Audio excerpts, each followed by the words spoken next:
off. So hello everyone, welcome and thank you all for attending our webinar EngTech and Electronics, the future of the industry. We are really excited, so I'm not going to sit here, and talk to you for too long. I'm going to head straight over to Roger Thornton, Director of Applications at Raspberry Pi, to kick things off. Roger, the floor is yours. Hello everyone. Let me just get my screen shared. Oh, I need some permissions to share the screen.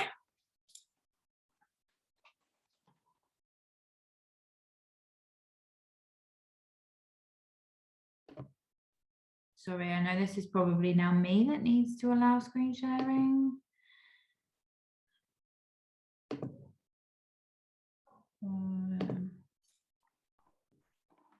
Hang on.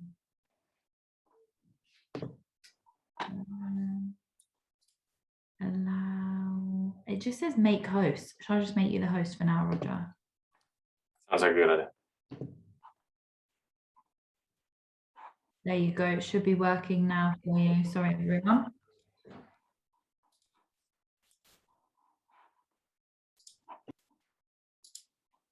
Marvelous. To start off with, I think best kick this off with that. I want everyone to have a think about the price of computing, the cost of computing to people. So perhaps you could think about how much it costs you to buy the computer that you're using right now to watch this video stream, and think about how much did it cost to buy and how much did it cost to make. What Raspberry Pi has done over the last 10 years is try and redefine what a computer costs. This is a Raspberry Pi, and it's on a desktop, acting as a desktop PC, and it costs from $35. So a Raspberry Pi delivers the same level of performance that a desktop PC does, and at a fraction of the price. And really, that's the core thing of Raspberry Pi started out to do, which is to try and help give everyone access to Raspberry Pi. So what is a Raspberry Pi? It's a little small Singapore computer. So it has all the usual connections that you'd expect. Has a processor, USB, Ethernet, Wi-Fi, runs off a USB-C power supply. And what we'll do today is we'll have a little think about the history of Raspberry Pi. And we'll go through where we started and where we're going. And then talk a bit about engineering as a career. And then finally sort of touch on a few things that you could do to get involved in Raspberry Pi, and how to get involved in engineering in general. As the person said before, I'm Roger Thornton, and I'm Director of Applications at Raspberry Pi. Really, my job is centered around trying to help people put Raspberry Pis into products and things. So how did we get here? 10 years ago, if not a little bit earlier, people were, our founders were at the computer science lab in Cambridge, and they were faced with a noticeable drop-off of good candidates coming into the center. And there was much head scratching going on, and they wanted to know why they thought so many people were not, why they couldn't get good applicants to Cambridge of all places, and why that was. And the hypothesis was that there was a generation of people who grew up with small computers like BBC Micros and things like that, which required a level of understanding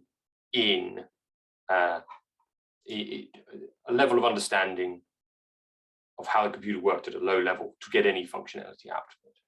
Now, the problem that was assumed is that modern computers have done a good job of removing that requirement, because to make it easier to make people to access it. But what was missing was a BBC Micro-like computer that could allow people to access the lower functions of a computer easily. And so that's where our first product came. We took what we knew from mobile phone technology. So we reused a mobile phone processor which had an ARM core in it, and built the first Raspberry Pi. Now the founders thought they'd be overly ambitious and build 10,000 of them, and houses were mortgaged and loans were made to build these first 10,000, and people assumed that they'd only ever sell 10,000. You know, that they might break even on the whole project, and that people might be interested. So they started writing about the project and getting in touch with some media to try and get people aware that there was going to be this low-cost computer that kids could use to program on.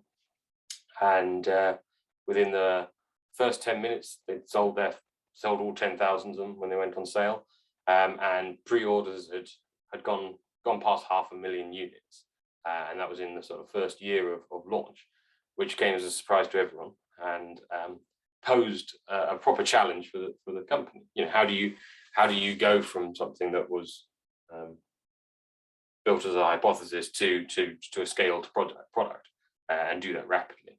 And so it was clear that, you know, this charity that had formed to try and help promote computer science couldn't do it alone, and so a trading arm was spun out, and we started Raspberry Pi Trading, which is the commercial entity that goes around and builds and designs computers.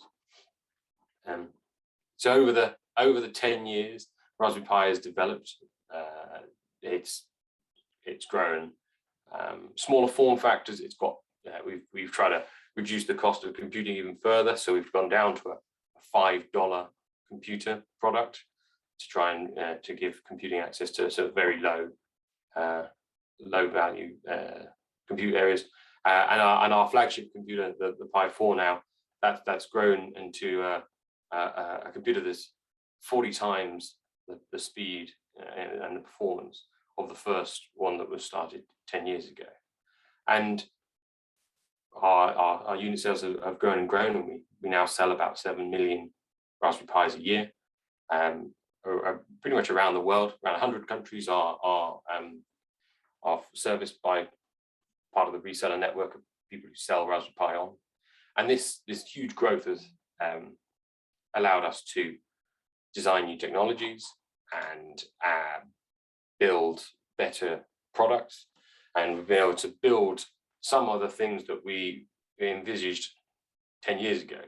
So we've been able to build this keyboard-based computer in the middle, you can see, which is Raspberry Pi 400, and that's an entire computer in a keyboard, and that really is our homage to the BBC Micro. So if anyone had one of them, they'll know, see the similarities of this kind of all-in-one PC.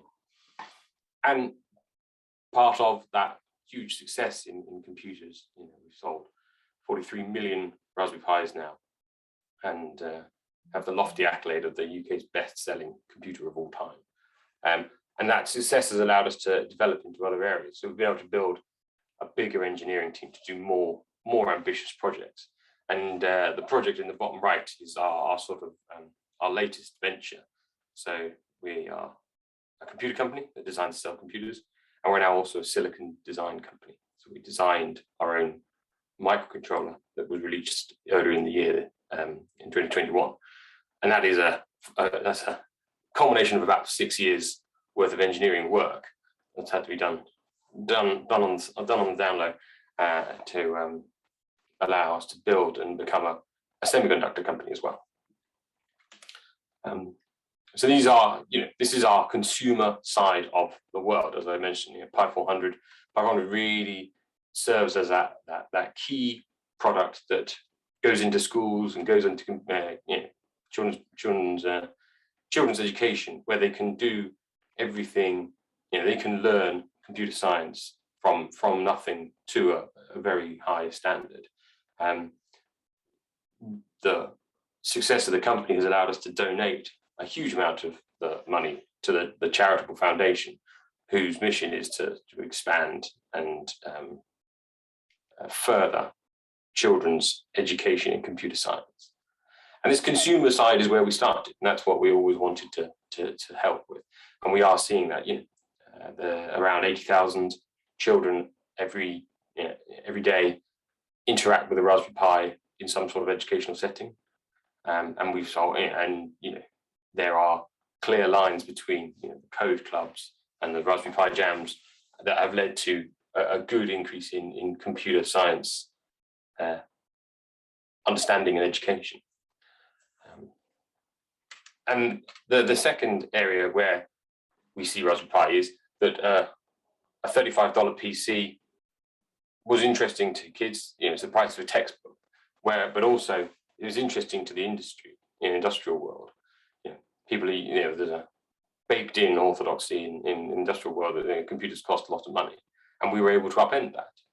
And so the $35 PC made its way into lots of product, and it also influenced our product lineup. So we start offering an industrial version of the computer that can be embedded into things.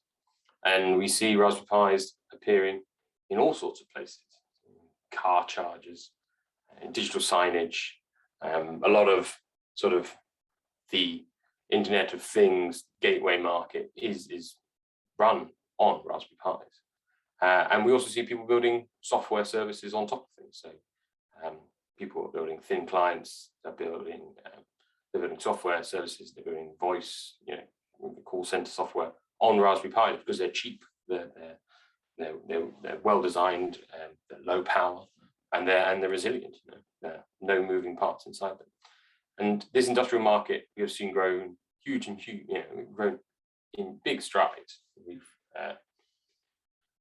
what used to be a third of our business went into the industrial market is now closer to 60%. And that's not to say that the educational market or the sort of consumer side market has shrunk. We still sell as many as we did before. It's just the number of people using Raspberry Pi to accelerate engineering design by taking 10 years of steady software and steady hardware design and embedded it into their products. And they're able to skip a huge amount of engineering. I was asked to talk a bit about my storied past. So we shall run through it fairly rapidly. I did electronics and maths and things at sixth form, and then I wasn't quite ready yet to go to university. So I did a year in industry, and that was a pivotal part of my career, because I had left sixth form thinking that I was going to go and do a business management degree, and was all signed up to do that after this gap year. So work a year in industry year, and during my time at Broadcom, which is where I did my year in industry placement, my boss turned around to me and said, "Well, you shouldn't go do that. You should go do engineering. Come back here and be an engineer." And I was enjoying the work, and it was an interesting challenge. And so I cancelled my place on the business management course and did an engineering degree instead. So I've always been interested in engineering, and I've always had a passion for it. My father's an excellent engineer, and so it was definitely not a surprise to become an engineer, but I had sort of decided to go somewhere else. And so I changed courses and went and did electronic engineering instead, which I found fine. It was good. I think my year working in an electronics company where I was taught how to do practical engineering by very clever engineers, I found the university side of it tricky, because I sort of I knew the answer. I just I was getting taught the proofs, and so I was very excited. I was very keen to get back to Broadcom at the end of the 3 years, and was delighted to join there. I worked there for nearly 8 years. I worked on hardware design and silicon design for the precursors to Raspberry Pi. So the chips that were first put into Raspberry Pi in the very first years, I was part of the team that helped deliver those. So I've had a connection to Raspberry Pi most of my working life. Broadcom's a behemoth of an American company, and at one point they decided to close part of the business down, as big companies can do, and I was made redundant, and so I went off to try something new. So I joined a consultancy in Cambridge that did smart home technology, And that was great. It was a great consultancy. It still is, and it taught me a lot about the business side of electronics. Part of being in Broadcom, I spent a lot of time doing purely technical work, and it was interesting. And I had an affinity for it, but the business side of it always appeared. Now I was very fortunate, sort of 6 months after starting Centec, to be asked to join Raspberry Pi to sort of help work on the hardware design, so work on the design of Raspberry Pi products. And I joined a very small number of people at Raspberry Pi who are actually full-time there. People sometimes are shocked by how small Raspberry Pi is. I joined and there was probably about 7 people there, and it's now 70 people, but it is still only 70 people that manages to produce 7 or 8 million Raspberry Pis a year and manage supply chains and design work and all these things. So it is a small company that does an awful lot of work. I've been at Raspberry Pi nearly 7 years now, and it's I started off doing hardware design and designing some of the Raspberry Pi computer products. So, because it was very small, it meant I was in charge of the whole thing. It was fun, but also scary at the same time. And I spent time working on product design, and one of the joys of a small company is that you get to go and do a lot of things.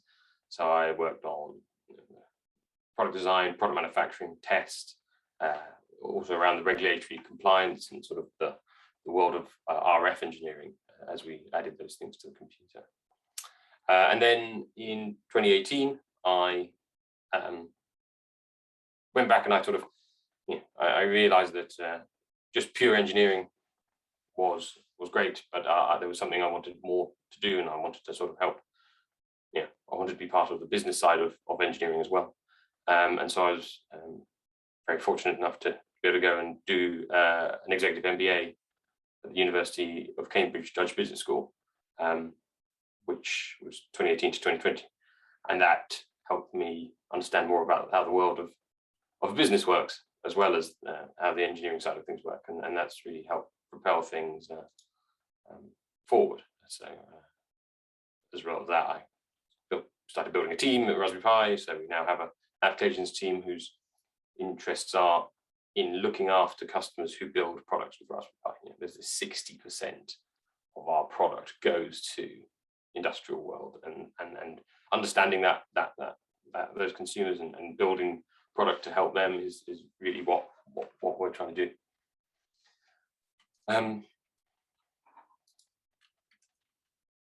So what's next for Raspberry Pi?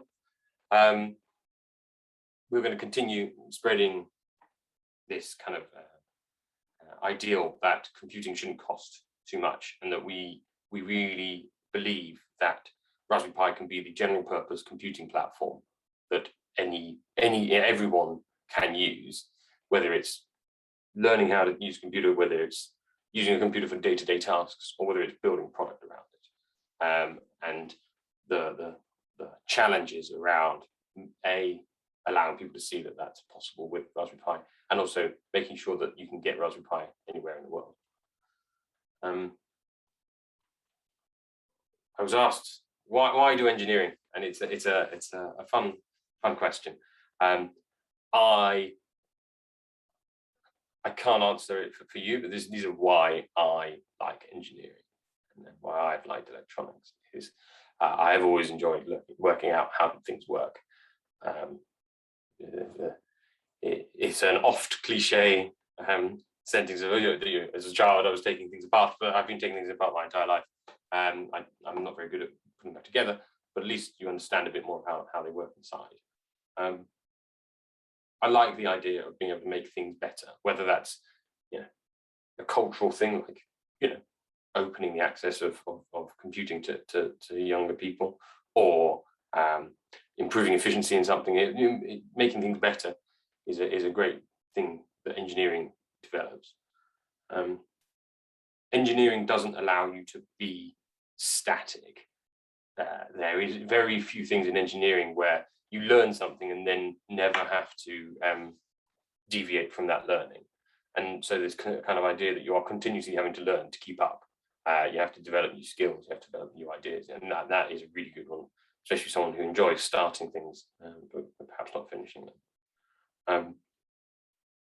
The sort of the rigors of engineering, they are daunting, especially when you're, if it doesn't come naturally to you, there is a level of fastidious attention to detail that is perhaps something you are afraid with, and something you connect with already, or if it's not, it is sort of beaten into you over your career, over your time as an engineer, where you do have to learn how to, you build mental checklists, you build process and skills around ensuring that you do something well, and that kind of mindset and process is valued by lots of other professions.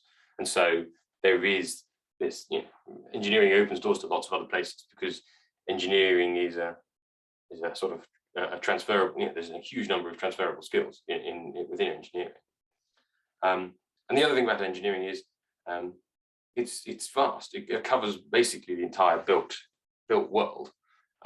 So there is an area, there's always somewhere that you can go and find some affinity for. There is, there's lots of rabbit holes and niches you can go down. I feel very humbled to give the career advice, because I'm barely starting myself. But I think this was always a good thing to remember, is that one does not just start engineering and then continue engineering. You really are going to go up and down and all around the places, and you probably won't end up doing what you started.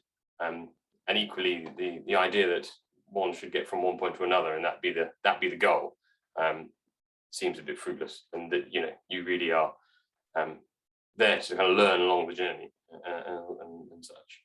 And definitely, this is not me saying I've got to the end and worked it all out, because I put myself sort of somewhere near the bottom in the first hurdles of squiggle, still working myself out. So there's lots to come. What next? So I understand people are, university students or recent graduates, mainly in here. So my heartiest recommendation for doing a placement year through university is great, or those other schemes as well. It helped me so much understand what the world of work was like, and what is expected, and what is valued. And so I'd really recommend doing that. I'd start experimenting. I'm sure you all are. You're here listening to this. Like trying to work out what makes you, what you enjoy, what you're good at, and equally you should not associate just joy with being good at. If you're good at something, but that is valuable. If you have found an affinity for being good at a certain thing, you should definitely explore it. Sometimes there's people who say, like, if you love, find something you're happy to do and then just do that. It's usually said by people who've already had their big exit and don't have to do anything anymore to earn money. Working at something you're good at is a very rewarding thing in it as well. Engineering is hard work. There's lots of stuff to do. There's sort of short, very rarely a shortcut. It's hard work, but it's good work. And it does have its benefit. I think what's always benefited me is that I'm enthusiastic about doing things and learning new skills. So I saying yes and trying to do slightly more has always been very beneficial. Getting to know people within other companies and doing some sort of networking has been useful for me. It's great to talk to other people, and really I think networking is sort of all about asking other people questions rather than saying your grand title and trying to get something from them. Really, you're trying to ask them about how they see the world, and you learn lots from doing that. And I'd explore both areas. Big companies have huge things to offer. They're usually well paid, but also there is this these grand things that bigger companies can tackle that small companies can't. So don't write off a big company for a small company or for entrepreneurship. There's value in exploring each of those avenues, and sometimes it's nice to work in a big company to see how traditionally people do something, to then find an opportunity and go and do it yourself. It would be. I just recommend exploring all options and then seeing which you fit with nicely. That's all I have prepared in terms of slides and me rambling on about things. I'd love to answer any questions you have. I don't know how. Yeah, thank you so much, Roger. That was so great. And we have had a few questions come through, actually. I mean, I've got a few myself, but I'll let other people have a go first. So one was, where are good ways to network and get to know new engineers? What would you recommend for networking and broadening your horizons in the industry? Used to be go to local meetups and stuff, but I guess they're sort of slowly returning in a post-lockdown world. There was I believe this is sort of London-based. There's a lovely gathering, I think it's monthly, called Hardware Pioneers, and they've done a very good job of creating a set of it. They're really about hardware design engineers, and it's a chance for people to get together and talk. LinkedIn seems quite good these days as a place to sort of do it.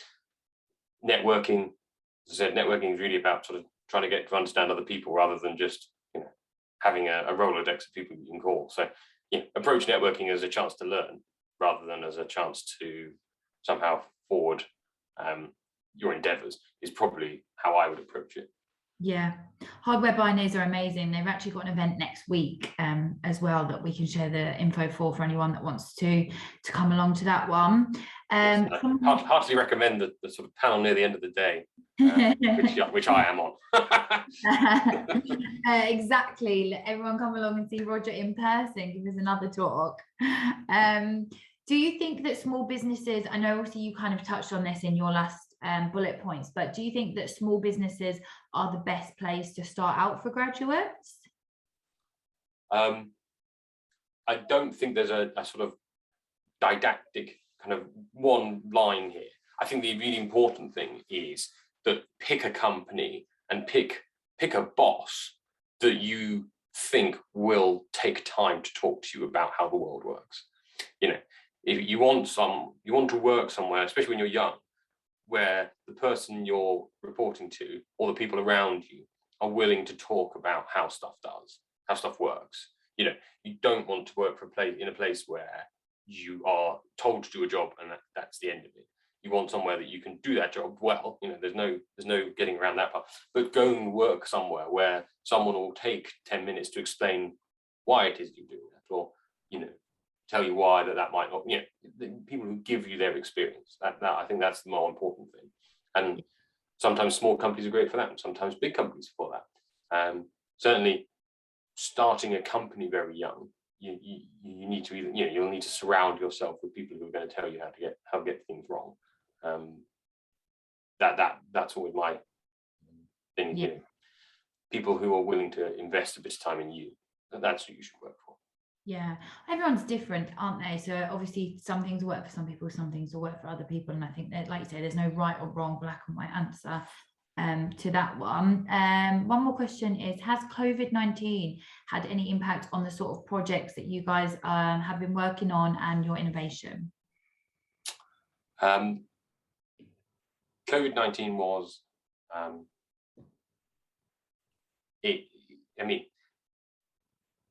it was a tough period for everyone. The Raspberry Pi benefited because people wanted to buy computers, so there was a commercial side of it that was good. It was bad that we were all flung into our separate houses rather than being in the office together. I do see a huge value in being in person in a room together to do things, and so certainly we had to try and emulate that. But the push has been for all of us to get back into the office because it's seen as the best place to do innovative new work. On the other side, it was great to see what people, what the world did with Raspberry Pis during that period. There was multiple projects to build ventilators with Raspberry Pis as a controller in it.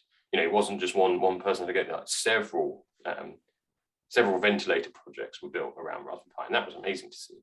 The ZR computers powering things that were saving lives. That was amazing, and definitely not something we'd ever thought about. Amazing. Well, I could sit here and chat to you all night, Roger, but thank you so much for your presentation and your knowledge, and your talk this evening. It's been a pleasure to listen to you, and I look forward to seeing you again next Thursday at the Hardware Pioneers Max show. Absolutely. Well, thank you all for coming.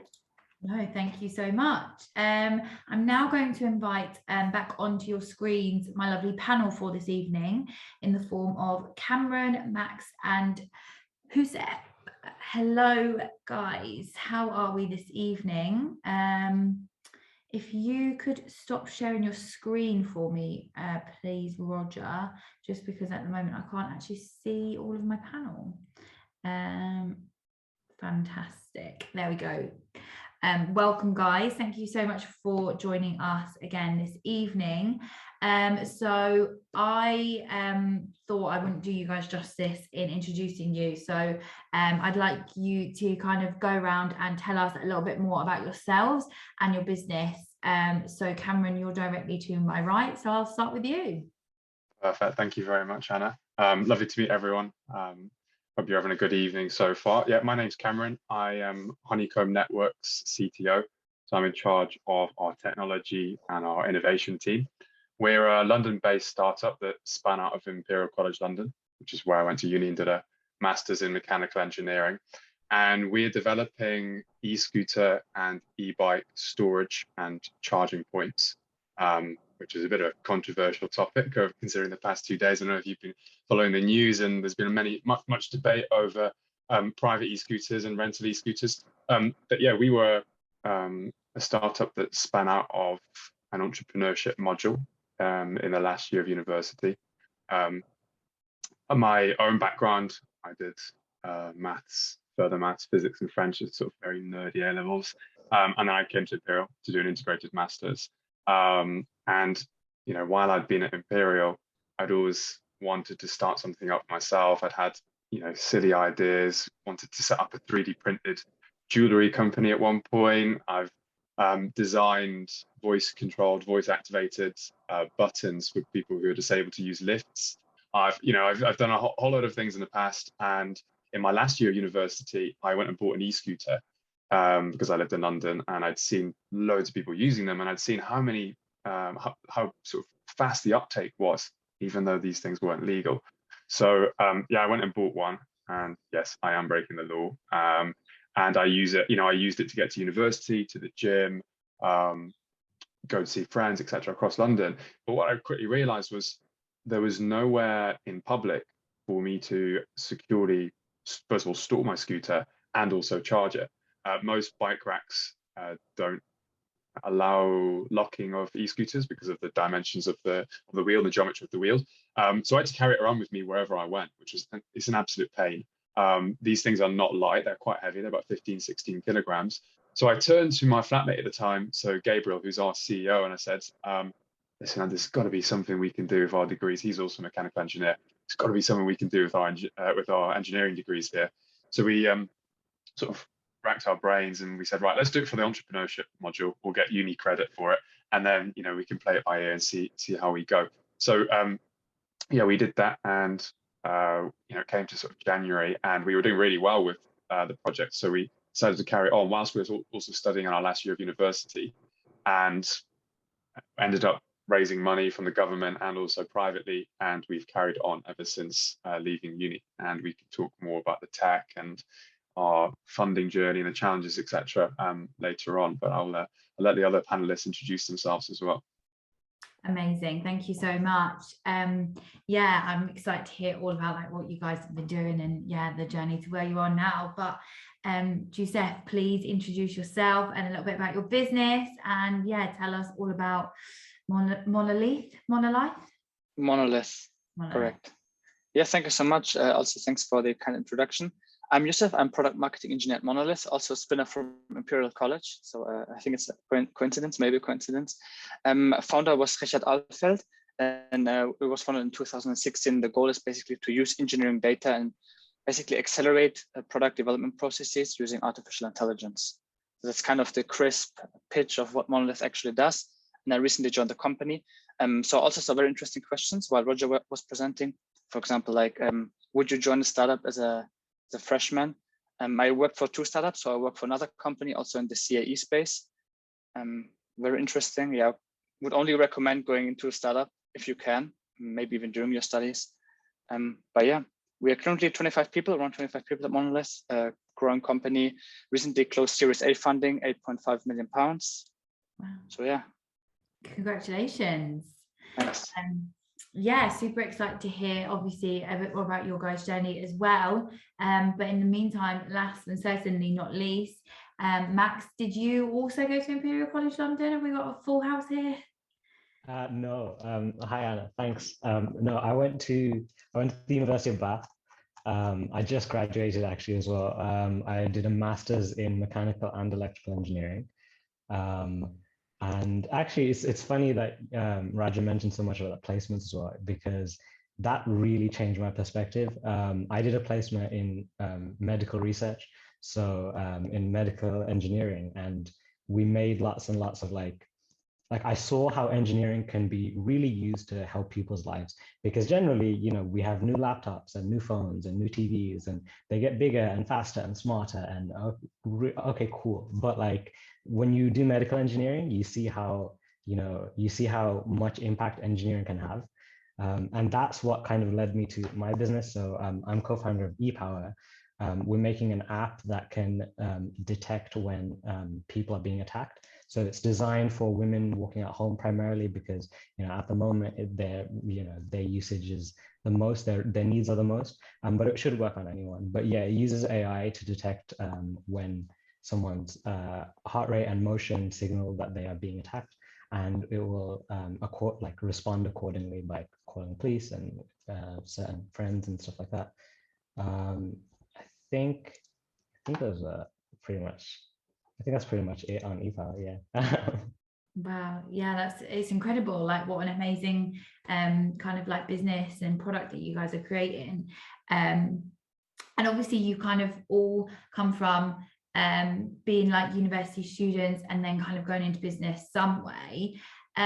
Did you guys all like know from a young age, have you always had like a passion in engineering and technology, and did you like always know that was going to be your goal one day, to work for a small business or start a small business? In the case of obviously Cameron and Max, like did you guys know from the beginning that's what you wanted to do? Did you have a clear path set out? Cameron, I'll pop this one to you first.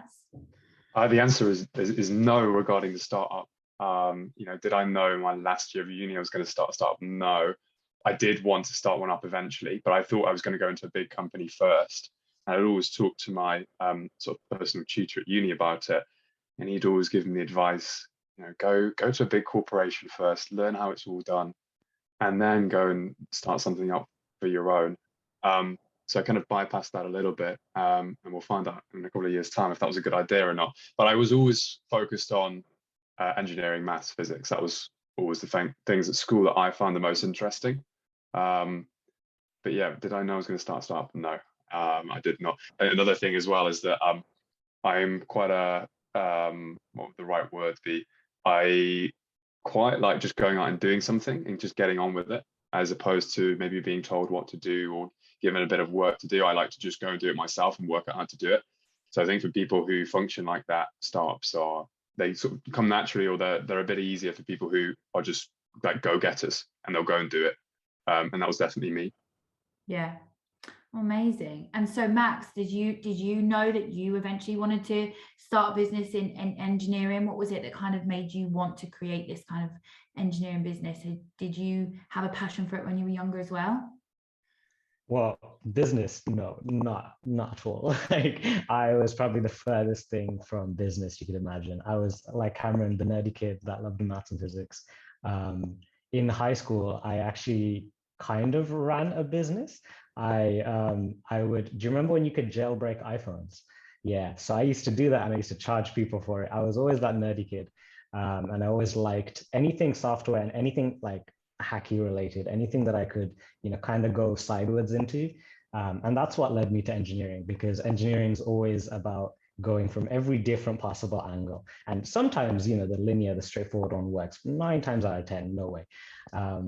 And yeah, so it was my co-founder, EJ, who's she's a business student, and she's the one that had the idea and kind of got me into it. And I was crazy enough to say yes, to be honest. Amazing. And Jousef, did you learn things at university and studying engineering that made you want to go into an engineering startup and then move around the small business sort of landscape? But did you always know that you wanted to be in the engineering industry? Like had you always had that path set out for yourself from a young age? I think, yeah, nice question. So I think it kind of came from the idea of that I wanted to do something during my studies. I studied mechanical engineering and then focused on finite element analysis, which is kind of a structural mechanics type of field that you can study, and then moved into fluid mechanics. So turbulence modeling was this thing called Navier-Stokes equation, was all some fancy stuff. We never had some kind of applications that we could work on. So the idea was basically directly go into the industry. And the idea was already to go into a startup, because I also saw the question coming from Howard, who asked about also working in a big company. And I think for me, it's always important to think about purpose. It sounds a bit kind of a cliche thing now, and like super deep level. But I think if you feel that you have purpose in a company, which you certainly have in a startup, because you don't have so many people, you have a lot of responsibilities. Of course, you have longer working hours, a lot more stress, definitely. But I think everyone has to decide for themselves if they're looking for this purpose niche thing. I think a startup is definitely the way to go. So for me, it was quite clear, starting at SimScale, which was a startup founded in 2013 in Germany, and then now at Monolith. So yeah, I'll probably stay at that startup and then see how it goes. It's really interesting how the conversation, even obviously before we start the panel tonight, with obviously you guys all work in the startups, even with Roger, it was talking about the kind of like the pros and the cons and comparing the bigger companies to the smaller startup industry. Do you think that you maybe learn more or gain more from working in a smaller business, a smaller team, a startup? Oh, Max, you're shaking your head, nodding your head. Sorry, I'll back this one to you first. Absolutely. Speaking as someone that actually has a job and is doing this at the same time, in my job as a software developer, I'm a junior software developer, and I do exactly what I get told to do. And anytime that I'm struggling with anything, I just ask my supervisor, and they're more than happy to help. But more of the time, because I'm just a junior, I have the very bottom of the pile to do. When you're in a startup, and especially when you're bootstrapping, that's the word I hate the most about business, bootstrapping. It means whoever's technical does all of it until you can afford to buy help. But yeah, especially when you're at that stage, every time you fix one problem, it opens up 3 more, and each of those have their own pros and cons. And the worst part is sometimes you're faced with equally good options, and you just have to pick one and wait till it fails and then go back and try another. It's long. It's very long. Amazing. Cameron, Jousef, did you want to jump in and add anything to that? So I mean, I can only talk about my own experience, and I've never worked in a large corporation. I've done internships, and I've worked myself a little bit doing private tutoring at uni. All I would say about working in a startup is you learn extremely quickly, because you are forced to. You will have your sort of CEO who is your sort of jack of all trades, and you'll know about 50% of what they all know in all areas, and then you'll split your team into people who specialize in different areas. So someone maybe specializing on the client side of things, someone specializing in technology, someone specializing in finance. But even within those subcategories themselves, you learn an incredible amount. So I studied mechanical engineering, but I've ended up now learning, computer science, how to develop apps, graphic design, architectural, like AWS systems, all of that I've learned. And I only did mechanical engineering. So you learn like an incredible amount of extra stuff that you may not get in another job where you're sort of put in one area and you become super, super specialized in that one area. So you definitely become more rounded, I think. Yeah, definitely. And did you guys, obviously, we've got 2 Imperial College and 1 University of Bath, but you've all studied engineering or, a type of engineering. Do you think that this obviously then benefited you, the courses that you did to then go into the engineering industry? And do you think there was anything, would you have changed anything about your course? Do you think that anything could have been improved from your studies? Cameron, you're nodding your head, so I'll... Yeah, I mean, I think anyone who goes and studies engineering has a certain mindset, and there's a certain way that they think, and it's a very logical mindset. And logical thinkers are very good at problem solving.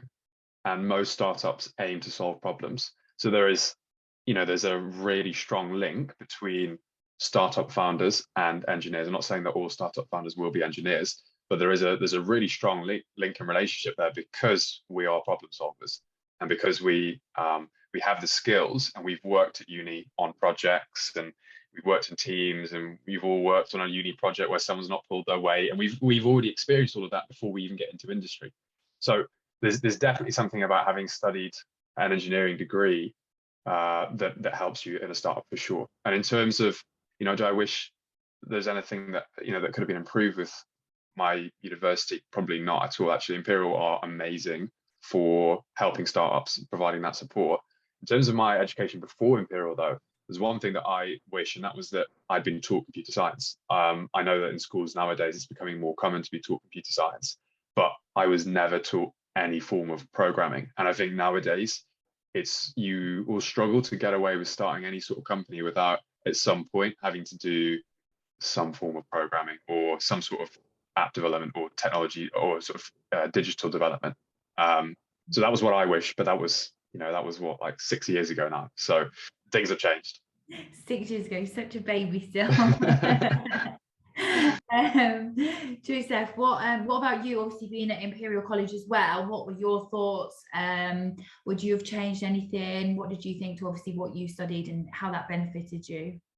Yeah, just a small correction maybe. So Imperial College was just a spin-off where Monolith came from, but I studied in Germany at KIT in Karlsruhe, which is also a very famous uni.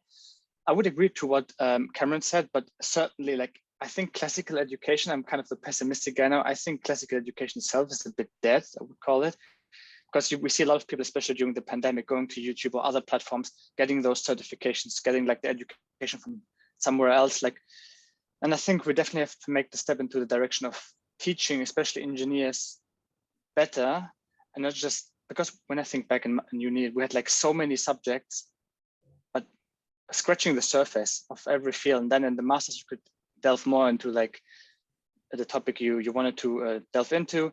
But yeah, I think classical education in that sense is dead. But yeah, especially for engineers, I think there's so many ways we could optimize for. So at the end, I would say go into a startup, learn, get thrown into the cold water and just learn from that. As simple as that. Definitely.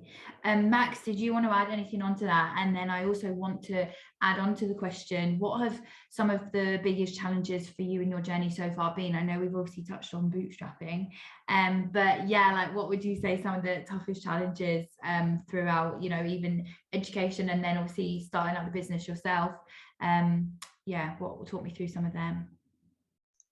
Yeah, I mean, furthering on what Cameron said, I think this engineering mindset, I think engineers are experts in trial and error. You learn how to try something and fix a mistake because you learn how to see what was wrong with what you did and then improve that way. Like scientists like to figure out before they start, whereas engineers do it and then figure it out afterwards. Because if it works, you don't really need to know why it worked. It's fine. Just keep going. I think that's what Bath did really well. I think Bath taught me how to think like an engineer. And I did mechanical and electrical engineering, so I never just got stuck on one side. I was always focused on how it connected together, which was really useful.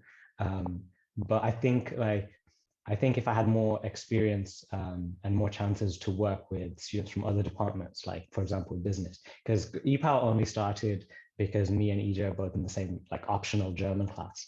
But I think if like there are more modules that are like group modules that will work with like business students, and maybe seeing how engineering can be applied like practically in like the startup world, because engineers are like it's already mentioned, I think engineers are very good for that kind of role and situation. I'm sorry, what was your other question, Anna? What are some of your biggest challenges so far in your journey?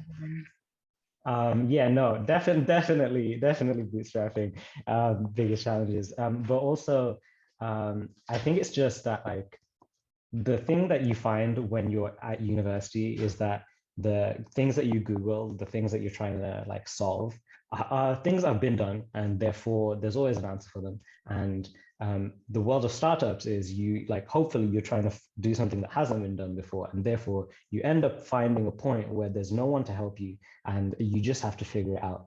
And that's the biggest challenge. There's no preparing for that, but I think it's essential for everyone, because I think if you can learn how to like deal with that kind of like, it seems hopeless, but actually if it's possible to figure it out, why can't you figure it out? Anyone can figure it out, right? So yeah, I think like dealing with that, I think that's the biggest challenge, but I think everyone needs it. Definitely. And Jousef, what have your biggest challenges been so far? Any that stand out? Any advice from them? In life in general, or you mean startup specific? Sorry, yeah, working in the engineering businesses and the startups. Yeah, with life, I also mean like engineering life. So and also being in a startup, I think we said it all already. Like, of course, it's hard in the beginning when you join a startup, right? And you just get thrown into the cold water and you just learn from it, iterate, and then move on. There's one nice graphic, maybe I can put the link in there, which is like kind of it fluctuates. You try to go from one stable state as an engineer with a small fluctuation to another stable state. And it's always, the whole life is basically like that. And then, but when you zoom out, you can always see like steady growth. But when you zoom in, you always see this fluctuation, and you have bad days and you have good days. But once you zoom out, it usually always gets better. So my advice would be like, just try new things. Life is too short to do only one thing, so go for it. Amazing. And Cameron, have you got any challenges that you've massively overcome in your journey with Honeycomb, and any advice for any aspiring students out there as well?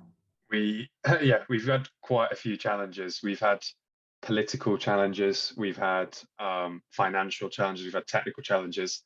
Politically, just so everyone's aware what the legal background is on e-scooters, in the UK, you legally can ride one of the rental e-scooters that you'll find in cities. There's like 57 cities in the UK right now who are undergoing rental trials. And it's perfectly legal to go and ride one of those scooters, but you are not allowed to go and ride your own scooter on the roads of the UK. So if you go and buy one from Halfords or Pure Electric, it's perfectly legal to do that. However, you can't go and ride it on the roads. You can probably go ride it in your garden or your pavement if that's what you like doing. So the first challenge that we've got there is we have a product that's nearly ready for deployment, but we can't deploy it in our home market. And at the moment, we are looking, unfortunately, to deploy elsewhere, in sort of France or Ireland or somewhere where e-scooters are already legal. And we've been humming and hawing about this for ages, because we feel a sense of loyalty to the UK. We've all been brought up here. We've all been educated here. So we've had sort of political challenges, and we've done a lot of lobbying ourselves on trying to get the law changed and trying to have conversations around that. We've also had technical challenges. When you look at the e-scooter market, the privately owned market, there is wide variation in the models that you see. And they have different batteries, they use different chargers. And so part of our technology has been to try and come up with a system that's universal. So, it doesn't matter if you go and buy a Xiaomi scooter or a Segway scooter, we can charge your scooter. It doesn't matter what you're using. So that's been a big challenge. And my expertise and my studying from uni has helped a lot with that. So I focused my thesis on lithium-ion battery technology in electric vehicles. So that helps a lot with actually getting a product or getting an idea together. I see that Ibrahim's put a message on the chat about our power supply and the choice of power supply, and that's been a massive thing with us. And we've had to work with power electronics engineers and consultants to design a system that works for all those scooters on the market. So that's been one of our biggest challenges. Another challenge is on the sort of business side, is actually, and it's linked to the political stuff, is getting future clients in the door before something's even legal. If you say to offices or gyms or supermarkets, look, we're going to provide infrastructure for people to take sustainable travel to your facilities, they love it. And then you tell them, oh, it's an e-scooter. Oh, they don't love it anymore, because it's not legal. So we've had a big battle there as well. And unfortunately, no one wants to put their neck out on the line at the moment in the UK to get, to install any of our infrastructure. But the time will come, and potentially, exactly, watch this space. And potentially we'll go and launch in Europe, elsewhere. And then when they legalize it in the UK, we'll come back. But yeah, honestly, I could talk about all the challenges we've had all day. But yeah, I'll, and in terms of the advice, the first step is the hardest. Having the courage to run with an idea, go and investigate it, and not be scared to fail on the idea. I think one of the famous quotes with startups is fail fast, learn fast, and succeed faster. It is all about, as Max said, it is all about failing and then iterating and bouncing back stronger. And the best founders are, you look at the guy who started Nike, I think it's Phil Knight. There was loads of times that he got knocked down, and he just kept going with it. He was juggling multiple jobs whilst also trying to set up America's biggest shoe store. So it's just resilience. Keep going, keep fighting. Don't let people either bring you down or get in your head or sway your motivation for something. Just keep going with it and keep believing in it. Yeah, I couldn't agree more. I think especially in the startup, small business entrepreneur sort of scene, everything and anything that you do, you will learn from, or you will take something from. So exactly, nothing is really a failure in some ways, because it will lead to something else. 100%. Yeah, I mean, you've got nothing to lose. You have absolutely nothing to lose, and you have everything to gain. So yeah, just run with that. Amazing. I am super conscious of time, but Max, I haven't actually asked you any inspiring advice for any aspiring engineers out there. So if you want to maybe take us away with that, and then if we've got any closing remarks, and you've got a minute or two to get your questions in, guys and girls, if you have any. But yeah, Max, take us away. Inspiring advice. You need a motivational speaker.